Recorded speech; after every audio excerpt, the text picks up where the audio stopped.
ఇంతకంటే దారుణమైన పరిస్థితి ఇంకోటి ఏముంటుంది? కోమటిరెడ్డి ఒళ్ళు దగ్గర పెట్టుకో, కోమటిరెడ్డి ఒళ్ళు దగ్గర పెట్టుకో. నేనంటలేను, మాజీ మంత్రి జగదీష్ రెడ్డి అంటాను. ఎందుకో ఎన్నూరు చెత్త మాటలు మానుకో. దాంతోపాటుగా పూర్తి స్థాయిలో కూడా సెక్యూరిటీ లేకుండా బయటికి వచ్చే దమ్ముందా? నల్గొండ రైతు ధర్నాను నిర్వహించి తీరుతాం. కోమటిరెడ్డి వల్లే పోలీసుల అనుమతి ఇవ్వలే. కేటీఆర్ వస్తుందంటే కోమటిరెడ్డికి లాగుదడుస్తున్నది. ఇగో కోమటిరెడ్డి ఒళ్ళు దగ్గర పెట్టుకో.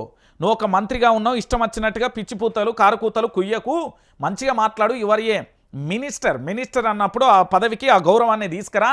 ఇష్టానుసారంగా నీకు నచ్చినట్టుగా ఆగమాగ మాట్లాడకాయా మినిస్టర్ అంటూ కూడా జగదీష్ రెడ్డి అన్నాడు. జగదీష్ రెడ్డి మాజీ మంత్రిగా పనిచేసిండు, తెలంగాణ ఉద్యమకారుడు, అన్నీ తెలిసిన విషయం. అలాంటిది నల్గొండలో పూర్తి స్థాయిలో రైతులకు సంబంధించి ఒక ధర్నా చేద్దాం అనుకున్నారండి. ఇగో ఇదే నల్గొండ రైతు ధర్నాకు అనుమతి నిరాకరణ, పర్మిషన్ ఇవ్వని జిల్లా పోలీసులు, హైకోర్టుకు వెళ్లిన బీఆర్ఎస్ నేతలు, పిటిషన్ 27కు వాయిదా పడింది అంటూ కూడా చూడొచ్చు. రైతు ధర్నా మరి తెలంగాణ రాష్ట్ర వ్యాప్తంగా ఇప్పటి వరకు 402 మంది రైతులు మరణిస్తే కనీసం మన 9 మంది మంత్రులు కూడా మాట్లాడకపోయాయి. ఇంతకంటే దారుణం, ఇంతకంటే ఘోరం ఇంకేమీ ఉండదు కదా. సో ఆ రైతుల ఆత్మహత్యకు సంబంధించి మేము నిరసన వ్యక్తం చేస్తాం, రైతుల పక్షాన నిలబడాలి, బీఆర్ఎస్ అంటేనే రైతుల పక్షపాతి అని చెప్పే ప్రయత్నంలో భాగంగా నిరసన వ్యక్తం చేయకుండా సంఖ్యలు వేసే ప్రయత్నంతో పాటుగా ఇష్టానుసారంగా కారుకూతలు కూస్తూ ఉంటే తెలంగాణలో జగదీష్ రెడ్డి ఊకుంటాడా? ఊకోలే. గదే లోలి వచ్చిండు, గదే అయిపోయింది. ఇక 60 కోట్ల స్థలం, ఇక చూడురి 60 కోట్ల ప్రభుత్వ స్థలం కబ్జా. స్థలాన్ని పరిశీలించిన జీహెచ్ఎంసీ మేయర్ హైదరాబాద్లో రోజు రోజుకు పెరుగుతున్న కబ్జాలు. మనం కూడా బోర్డు పెట్టాలి. ఒకటి ఏంది అంటే తెలంగాణ ముఖ్యమంత్రి పీఠం కబ్జా అనేది నేను కూడా రేపు ఎల్లుండే ఒక ప్రోగ్రాం చేస్తా, చాలా బ్రహ్మాండంగా ఉంటుంది, మీరు చూడురి. కబ్జాలు తెలంగాణలో ఎట్లా పెట్టరేగిపోతున్నాయి, ముఖ్యమంత్రి అనుచరులు దందాలు ఎట్లా చేస్తున్నారో మీరు అందరూ చూస్తున్నారు కదా.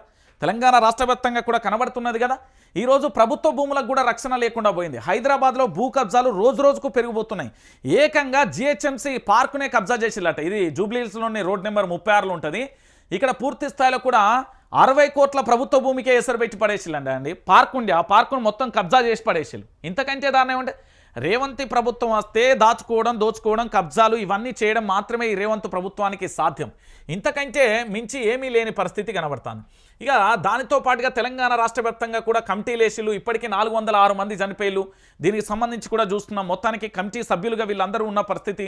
ఇకనైనా ఈ కాంగ్రెస్ ప్రభుత్వం నిద్రలేసి మొద్దు నిద్రలకెళ్ళి బయటికి రావాలని కూడా మనం కోరుకుందాం. ఇక దాంతోపాటు తెలంగాణ భవన్లో సోమవారం జరిగిన బీఆర్ఎస్ కార్మిక విభాగం క్యాలెండర్ ఆవిష్కరణ సందర్భంగా పార్టీ వర్కింగ్ ప్రెసిడెంట్ కేటీఆర్తో కరచాలం చేస్తున్న హమాలి యూనియన్ రాష్ట్ర అధ్యక్షుడు శ్రీనివాస్ చిత్రంలో మండలిలో విపక్ష నేత మధుసూదనాచారి అంటూ కూడా చూడొచ్చు.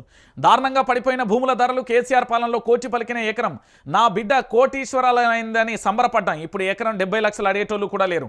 కేసీఆర్ హయాంలో సకల జనం సల్లగున్నుతున్నారు, కాంగ్రెస్ పాలనలో అందరూ బాగుపడుతున్నాం, హమాలి యూనియన్ రాష్ట్ర అధ్యక్షుడు శ్రీనివాస్ అంటూ కూడా చెప్పిన పరిస్థితి కనబడుతుంది. సో మొత్తానికి రాష్ట్రంలో పూర్తిగా కూడా హమాలీల జీవితాలు ఆగమైపోయినాయి. కేసీఆర్ ప్రభుత్వంలో రేట్లు బాగుండే, అన్ని బాగుండే, పూర్తి స్థాయిలో అన్ని మంచి జరిగి ఉండే, వీళ్ళు వచ్చిన తర్వాత అన్ని రకాలుగా కూడా ఆగమైపోతున్నాం అంటూ కూడా ఆఖరికి ఆ యూనియన్ సభ్యులు కూడా ఆందోళన వ్యక్తం చేస్తున్నారు.